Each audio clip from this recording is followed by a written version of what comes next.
ఈ రోజుల్లో ఎక్కువ మంది ఫోన్ పే, గూగుల్ పే లాంటి యాప్స్ ఉపయోగించి ట్రాన్సాక్షన్ చేస్తున్నారు.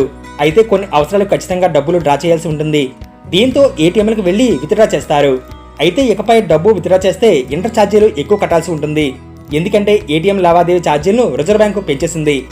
అకౌంట్ ఉన్న సొంత బ్యాంక్ ఏటీఎం కాకుండా ఇతర బ్యాంక్ ఏటీఎంలు ఉపయోగిస్తే ఈ ఛార్జీలు వర్తిస్తాయి. ఇప్పుడు పెంచిన ఛార్జీలను ఇంటర్చేంజ్ ఛార్జీలు అంటారు.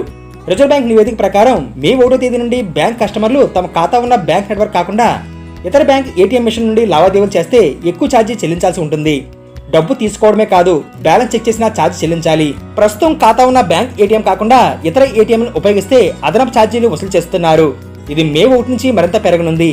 ఈ పెరుగుదల national payments corporation of India ప్రతిపాదన ఆధారంగా రిజర్వ్ బ్యాంక్ ఎంత పెంచాలని నిర్ణయించింది.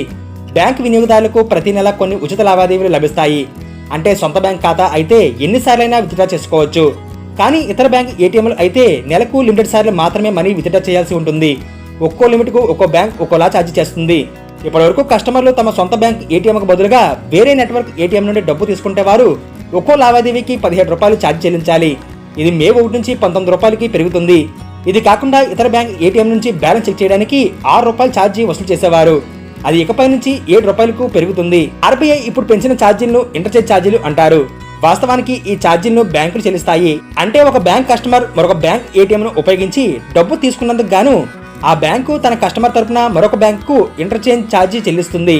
అయితే ఈ డబ్బు తర్వాత కస్టమర్ల నుంచి వివిధ రూపాయల్లో వసూలు చేస్తారు. అందువల్ల ఫైనల్కే కస్టమర్లకే ఈ ఛార్జీల బాధలు లభిస్తుంది.